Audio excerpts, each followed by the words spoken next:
Thermochemistry में सबसे पहला पॉइंट है स्टैंडर्ड हीट ऑफ फॉर्मेशन।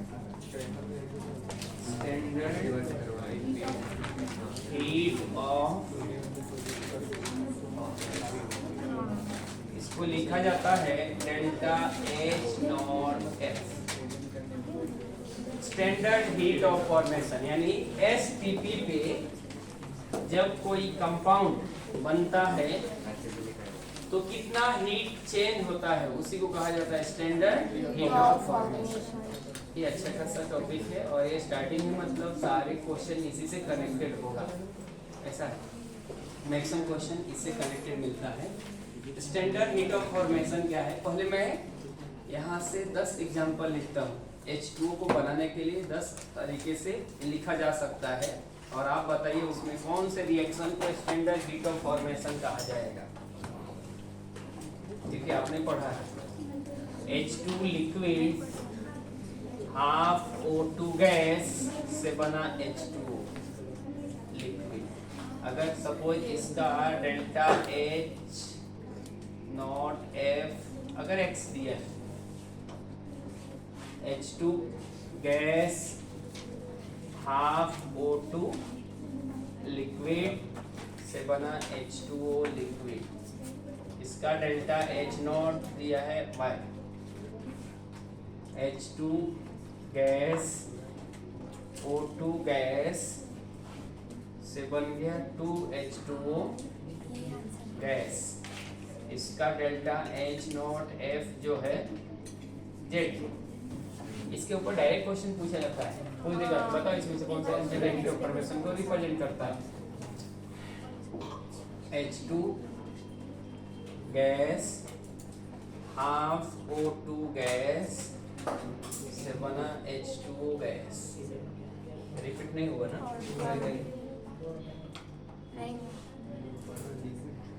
बस अभिलाष करता हूँ, ऐसे मैं तो बहुत सारे लिख सकता हूँ।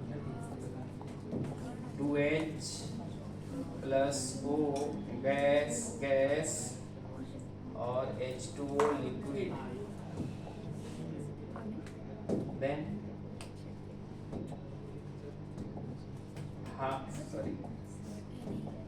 H2 गैस मनन भजन हाफ O2 गैस से बना H2O सॉलिड।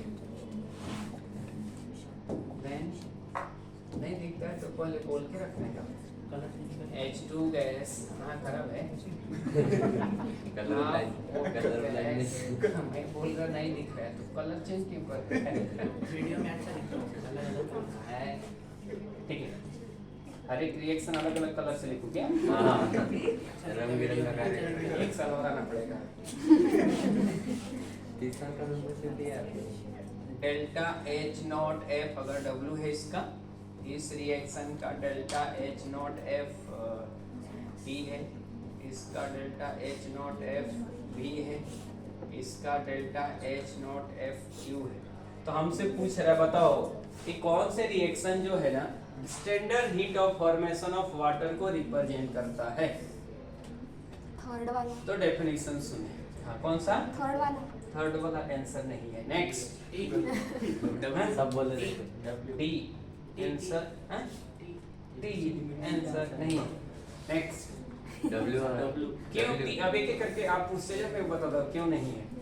कौन सा है? जेड वाला नहीं है। क्यों? क्योंकि कंपाउंड जो है अपने स्टैंडर्ड स्टेट में होना चाहिए। तो H2O का अपना स्टैंडर्ड स्टेट क्या है? लिक्विड, इसलिए वो रॉन्ग है। तो उसने क्या बोली?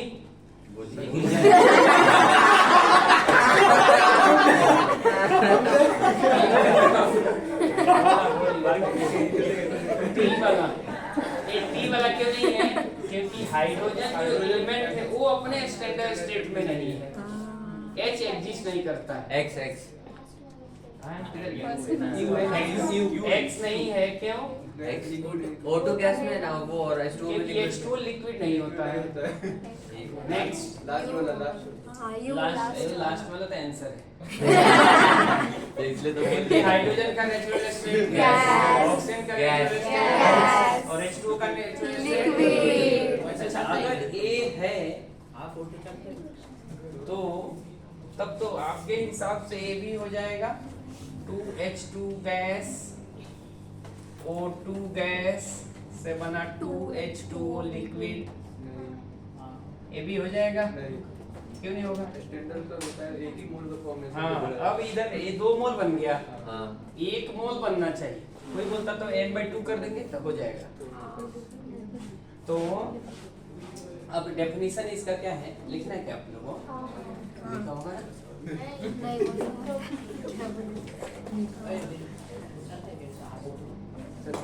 Amount of heat change in formation of 1 mole of compound in standard state from its element which are present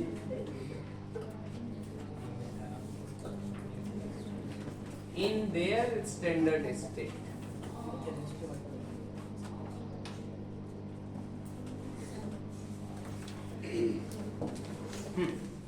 यानी कंपाउंड का कितना मोल बनना चाहिए?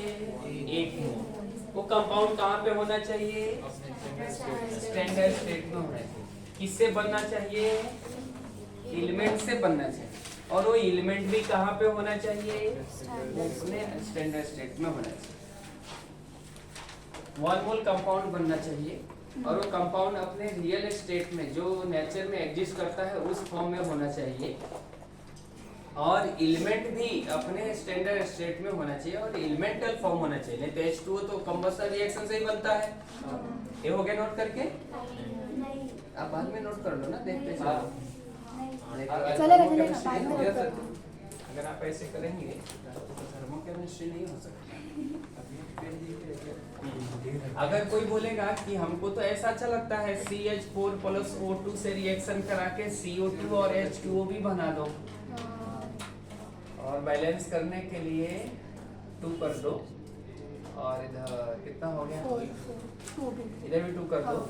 और कोई बोलेगा इसका डेल्टा H0F मान लो दिया हुआ है 2x, तो इसको अगर आपको 1 मोल ही बनाना है ना तो x कर दो, यानी इसको हाफ कर दो, यानी half of CH4 O2 half of CO2 और H2O और डेल्टा H0F बोल दो x।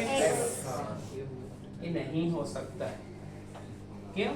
क्योंकि जिससे बना है वो अपने एलिमेंटल फॉर्म में नहीं है। ये एलिमेंट है क्या? नहीं। रिएक्टेंट कहाँ पे होना चाहिए? एलिमेंटल फॉर्म में होना चाहिए। समझ गए ना? कोई बोले अच्छा दूसरा और रिएक्शन, अरे न्यूट्रलाइजेशन रिएक्शन भी हम लिख सकते हैं ना। NaOH प्लस HCl से क्या बनता है? NaCl plus. ये स्टैंडर्ड हीट ऑफ फॉर्मेशन नहीं है, ये तो हीट ऑफ न्यूट्रलाइजेशन निकलेगा यहाँ से। ये एसिड बेस रिएक्शन है और यहाँ से जो हीट निकलता है उसको डेल्टा H न्यूट्रलाइजेशन कहा जाता है, और ये होता है -57.3 किलो जूल पर equivalent. 1 equivalent of acid react with 1 equivalent of base, और जो एनर्जी निकलता है वो होता है -57.3 और माइनस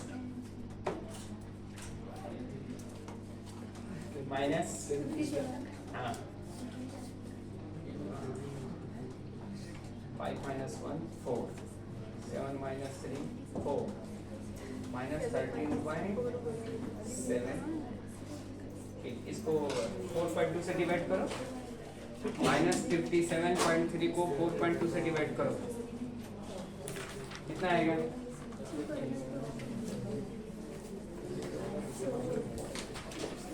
13.6।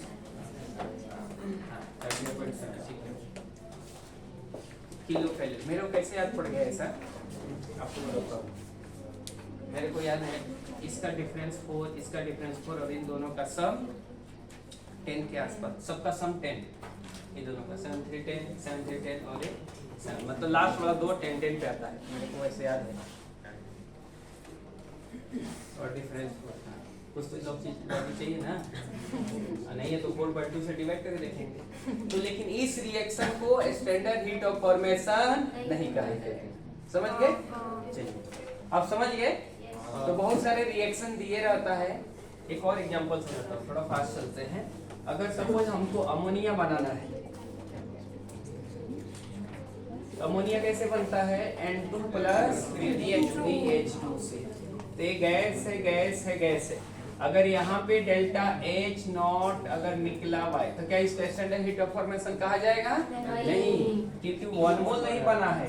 तो हम ऐसा लिख सकते हैं हाफ N2 3/2 H2 गैस और NH3, और ये भी क्या होता है? गैस। अब जो डेल्टा H नॉट निकलेगा, अगर Y/2 दिया हो, हम बोल सकते हैं कि reaction standard heat of formation of ammonia को रिप्रेजेंट कर रहा है। समझे क्या? अगर इसको लिक्विड बना दे तो ब्राउन हो जाए, इसमें से किसी को लिक्विड बना दे तो ब्राउन हो जाए। कोई बोलेगा हाफ N2 को तो आप ऐसे भी लिख सकते हैं ना। अरे लिख सकते, वो ऐसा एग्जिस्ट करता है क्या? इन्वायरमेंट में एग्जिस्ट करता है क्या? नहीं। तो इस रिएक्शन को स्टैंडर्ड हीट ऑफ फॉर्मेशन कैसे कहेंगे? वो एग्जिस्ट नहीं करता है। समझ गया? चलिए अब ये इसमें एक फॉर्मूला है कि अगर कोई एक क्वेश्चन ऐसा हो, जैसे ऊपर वाले क्वेश्चन था ना, CH4 प्लस O2 से बना CO2 प्लस H2। अभी कहेगा इस रिएक्शन का हीट चेंज बताओ कि इसमें कितना हीट चेंज होगा, जबकि स्टैंडर्ड हीट ऑफ फॉर्मेशन सबका दिया हुआ है। सपोज आपको delta H not F of CH4 दिया हुआ है X, delta H not F of CO2 दिया हुआ है Y, और delta H not F of H2 दिया हुआ है Z। तो कह रहा है बताओ इस रिएक्शन में हीट कितना चेंज हुआ? हीट चेंज इन रिएक्शन, इसके 3-4 अलग अलग फॉर्मूले हैं, याद रखना है, जिसको डेल्टा H कहता है। तो डेल्टा H अगर है तो हीट फॉर्मेशन के टर्म में होता है summation of heat of formation of product minus summation of heat of formation of reactant. अब कोई बोलेगा ठीक है, लेकिन जैसे ही करना है ना, आपको इसके कोएफिशिएंट को ध्यान रखना है। तो प्रोडक्ट में कौन कौन सा है? प्रोडक्ट में कौन सा है? CO2, एक ही मोल बना ना। तो मान लो कितना दिया है? Y। ये दिया रहेगा Y पर मोल है तो Y। अच्छा H2 कितना बना?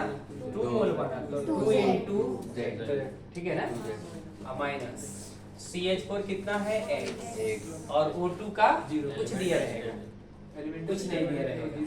क्यों? क्योंकि एलिमेंटल स्टेट में है, तो किसी भी एलिमेंट का अपने एलिमेंटल स्टेट में हीट ऑफ फॉर्मेशन 0 रहेगा। मैं कैसे जाना? क्योंकि हम नहीं बना सकते, हो खुद नेचर्स बनाता है, नेचर्स में बनता है, तो हम उसकी वैल्यू कितना लेते हैं? 0। ऑक्सीजन लेने के लिए कभी भगवान को पैसा दिए क्या? नहीं दिया, मतलब नेचर से बनता है, इसका हीट ऑफ फॉर्मेशन नहीं होता है। तो नोट देकर आपको याद रखना चाहिए, standard heat of formation of element in their standard state is 0। यानी अगर मैं लिखूं डेल्टा H नॉट F और इधर लिखूं एलिमेंट, लिख रहे हैं? तो अगर मैं लिखूं Cl2 लिक्विड तो नॉट इक्वल टू 0, लेकिन अगर लिखूं Cl2 गैस तो इक्वल टू 0, क्योंकि इसका नेचुरल स्टेट लिक्विड नहीं है, अपने स्टैंडर्ड स्टेट में हुआ तब भी 0 होगा। अगर O2 गैस तो इसका स्टैंडर्ड हीट ऑफ फॉर्मेशन 0। अगर ये बताओ लिक्विड में रख दिया गया तो गैस को कूल किया गया होगा तब तो लिक्विड बना होगा, हाँ। तो एनर्जी निकल गया होगा, तो डेल्टा H 0 कैसे आएगा? नेचर्स में जो एग्जिस्ट करना है उसके लिए लिखना है। अगर F2 गैस है तो इसका भी क्या होता है 0। F2 अगर लिक्विड हो गया तो नॉट इक्वल टू 0। अगर Br2 लिक्विड है तो इक्वल टू 0, क्योंकि Br2 लिक्विड स्टेट में एग्जिस्ट करता है। अगर Br2 इसमें गैस हो जाए तो नॉट इक्वल टू 0। वैसे ही I2 अगर गैस है तो नॉट इक्वल टू 0, I2 अगर लिक्विड है तो नॉट इक्वल। I2 का नेचुरल स्टेट सॉलिड है, उस केस में इसका स्टैंडर्ड हीट ऑफ फॉर्मेशन 0 हो जाएगा। अगर कार्बन ग्रेफाइट लिखा है, डायमंड लिखा है, कोल लिखा है, चारकोल लिखा है, कोल गैस लिखा है, तो कार्बन का नेचुरल स्टेट क्या है ग्रेफाइट। इस केस में 0 होगा, बाकी केस में इसका जो वैल्यू है वो 0 नहीं होगा। समझ गए क्या?